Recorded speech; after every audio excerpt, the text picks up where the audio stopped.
as I often do in the week prior to giving a talk, I'm thinking about it and maybe accessing some readings and watching for articles and quotes and things like that. So there were several that came up for me during this time, and so I'll start out by reading a couple of them. So one of them is, this is a quote from, and this is actually, I cheated and I took tomorrow's quote for today. And so this is a quote from Punlap Rinpoche, a Tibetan teacher. Meditation is simply getting to know your mind. And I think it's interesting that in Tibetan and also in Japanese, the word for mind is also the word for heart, for the emotions. Heart, sometimes it's translated as heart mind. So all of this is about getting to know our heart mind, taking the backward step that Dogen talks about, studying the self. And then here's another quote, and I don't actually know who this person is. His name is Arjuna Ardog, but I think it's very helpful. Self-inquiry is simple.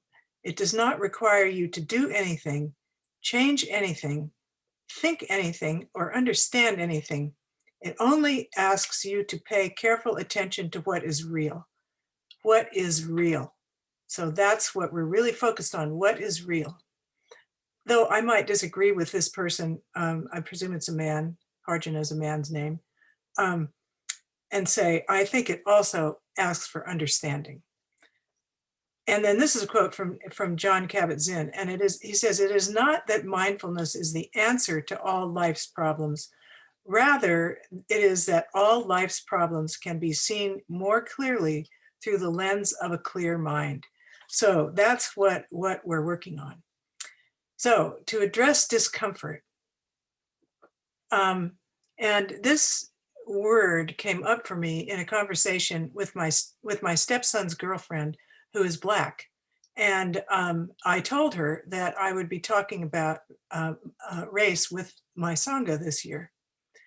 And among other things that we talked about and that she mentioned from the experience of being a Black person is that Black people often notice that white people don't tolerate discomfort about race very well.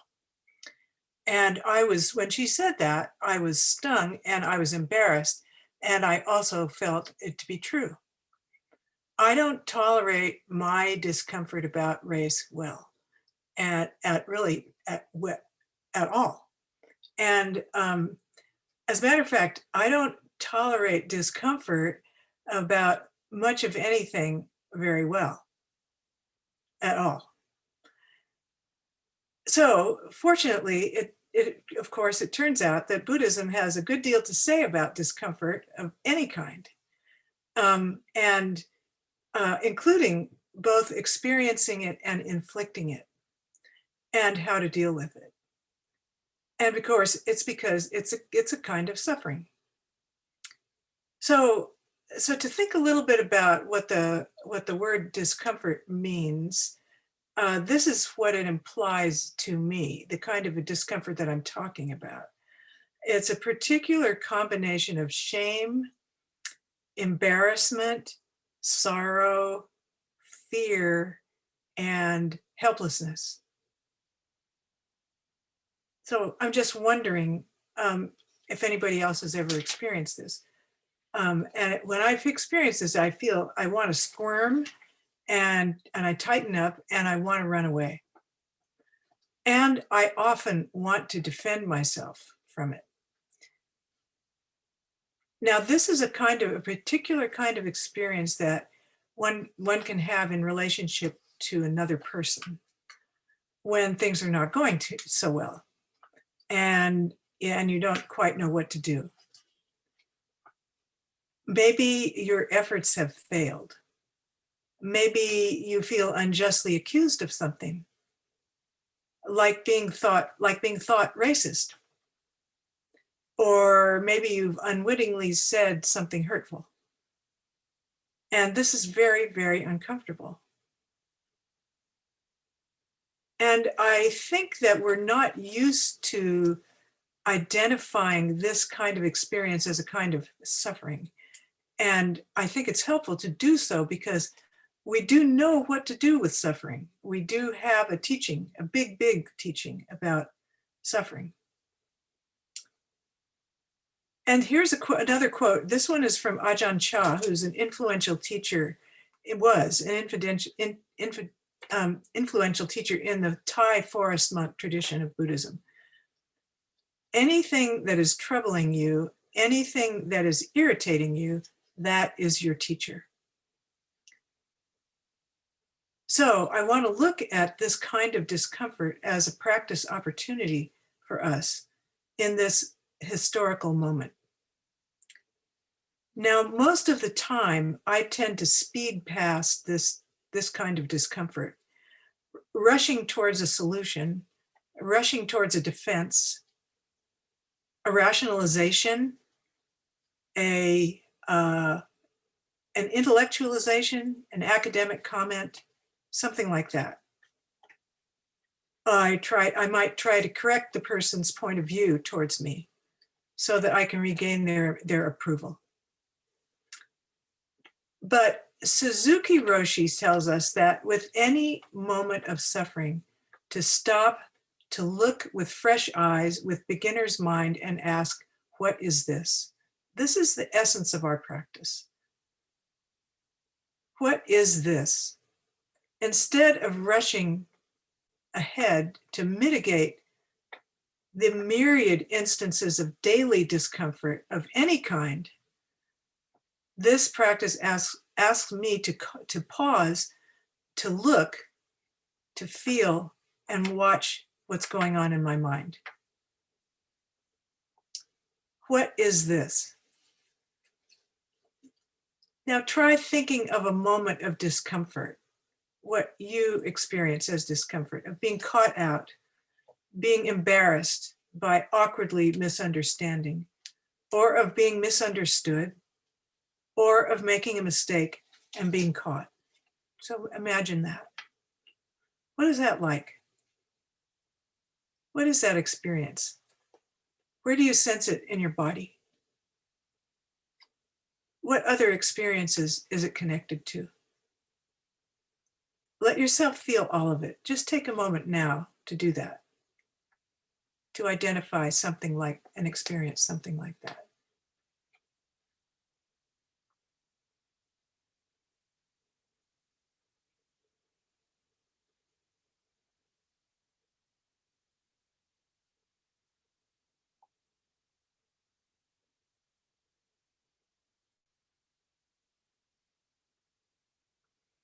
Listen to the stories that your mind constructs about it, the narratives that you're telling yourself.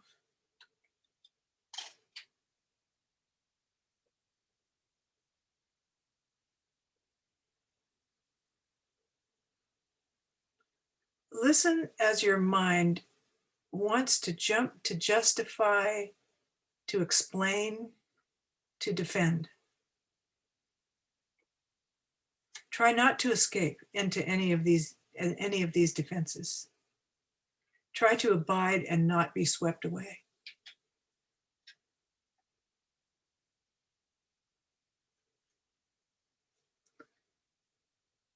Find out as much as you can about it, about all of it. Create a big, big space to feel it all.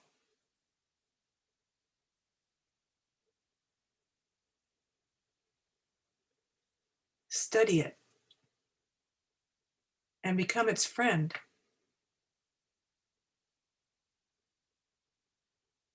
So that it has plenty of room and acceptance to show you what's going on.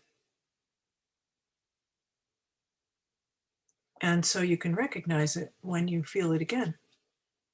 And you can say, oh, this is a moment of discomfort.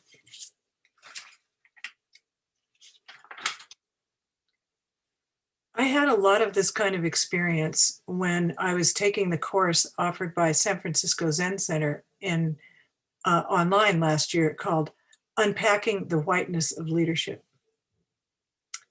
And I found that doing this on Zoom was actually a wonderful opportunity to do this practice, to study my reactivity alone in my study as I watched and listened and encountered my shame and embarrassment and hearing about race and white behavior discussed with a graphic quality that I'd never heard before.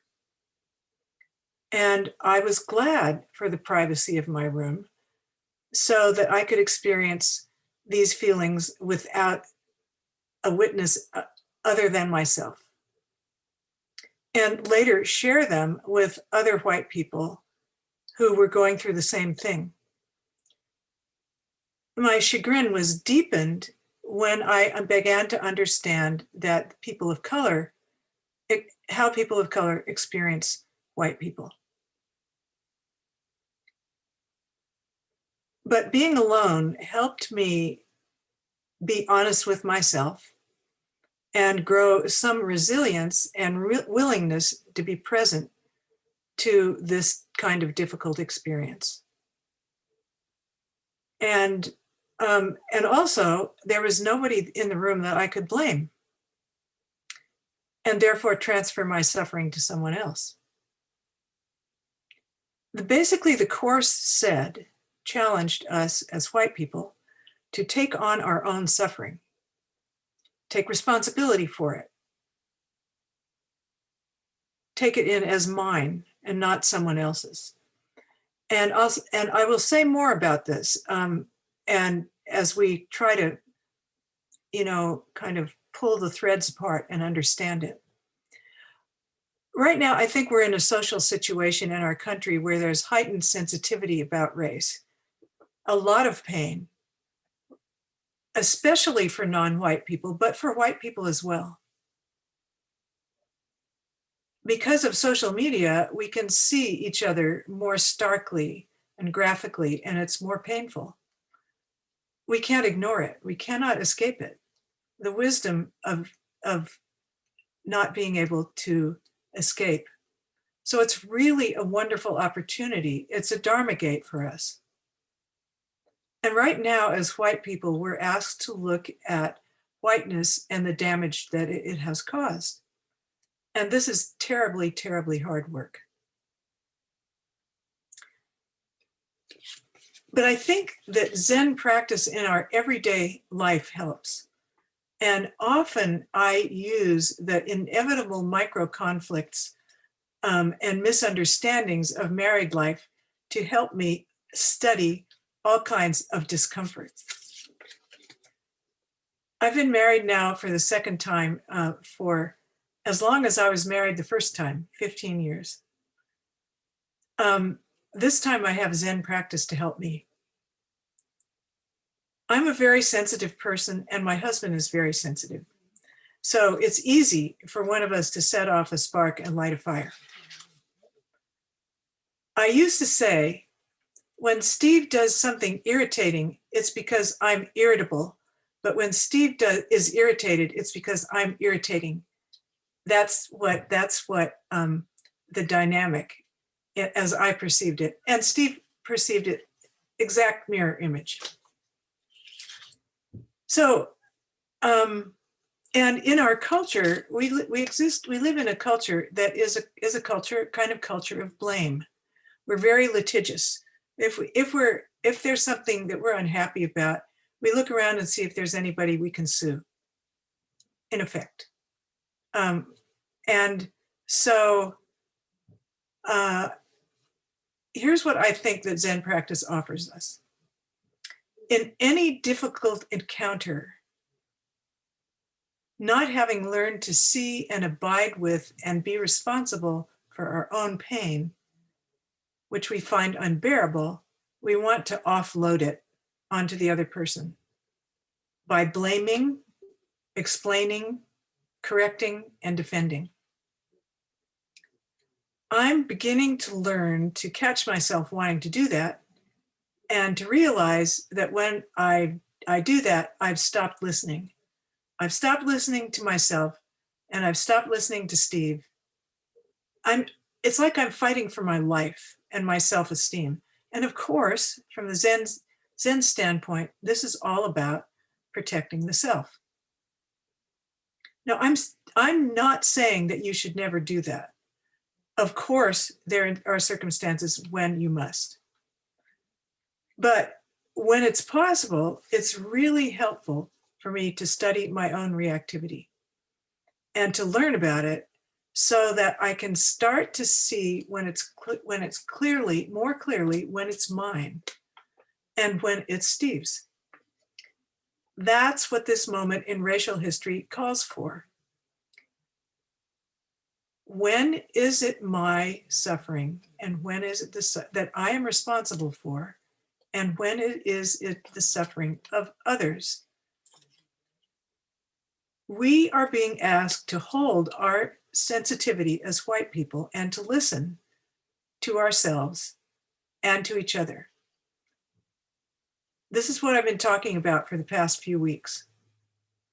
And I'm suggesting that we learn about how to do this in our micro lives, in our intimate relationships, because I don't think that this process is different. When is it my fault and when is it his? When is it our fault and when is it theirs? What do we need to correct? When do we need to protect ourselves and when do we need to serve? These are not easy questions. I think that in any relationship, it's important to ask, what is mine? What is this experience? What is the nature of this reaction? And for what aspect am I responsible? Recently, I made a mistake. I misjudged something and I compounded it by not discussing it with Steve first. I really hate admitting that I'm wrong. I'm ashamed and embarrassed and I want to cry. And I want to figure out how at least Steve did something that justified what I did. And it's clear now to me that all of this is my responsibility and I have to carry it. It would be wrong for me, it would be dishonest for me to blame Steve for it. But I sure saw myself trying. Sometimes there certainly can be a factor of mutual responsibility on one side or the other. But I think now that my first responsibility is to take responsibility for my part, both in my private life and in my collective life. So that's what I'm trying to do. To listen, to accept the reality of my own reactivity, to feel and understand my own discomfort, refraining from ascribing blame or enacting justification until I fully see myself and my responsibility. Until in my private life, until I know that in fact I'm both irritable and irritating, and that both are my responsibility. Because until I know that, I'm not actually in a position to listen to the other person or to the other people, to see them clearly, to understand and accept them compassionately, as I try to do to myself, and to discern their part in the conflict, if any. I can't know it until I've taken responsibility for what's going on with me. Marshall Rosenberg, the founder of nonviolent communication, said, "Anger is a tragic distortion of an unmet need." For me, often anger is a defense against the pain of feeling that need. I'd rather be angry than feel the pain of that need. Sometimes I wonder, it sounds like I'm taking all the responsibilities and it feels like he can skate. But that doesn't really, still, that may be true, but that doesn't relieve me of the responsibility for myself. I still have that responsibility, regardless of what he does, or regardless of what the other people, in the case of racism, what non-white people choose to do in the face of racism. And I can't change that in any way until I've taken responsibility for what I may have done.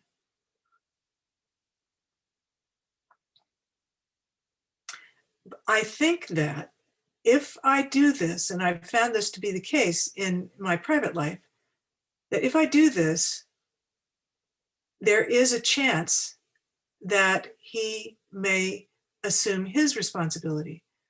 But I can't expect or demand it until I know what mine is. I can't ask for it, actually.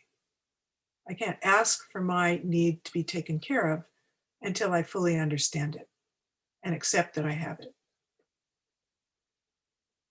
So I think in some ways, this is analogous to the spot that we are in our racial history. We have to see, listen to, understand, and accept our part and bear the discomfort of it. And a lot of that is about our helplessness, because many of us have been involved in anti-racist activity for a long time. It hasn't been enough. And I think that's clear now. So we feel helpless and we're not sure exactly what to do. And not knowing what to do is very hard for us. But that's where we are now. We have to bear this discomfort for a while until we understand it better and understand the people who are trying to talk to us and tell us things we haven't been able to hear. And I think it's always difficult to ask, when is it right or fair to ask that our own need be met and that our own pain be heard, understood, and accepted, and perhaps met by another person? When is it fair to ask that? When is it fair to say, my feelings are hurt when you do this. Would you please stop? When is it fair to ask that of another person? I'm not clear on that at all. And right now, I don't think that it's fair to ask of non-white people that they comfort us for our discomfort. It's our responsibility. We need to do this to gain the compassion and wisdom to move forward. When we've seen ourselves clearly and gently, we'll be able to do the same for people who are not white. Thank you very much. And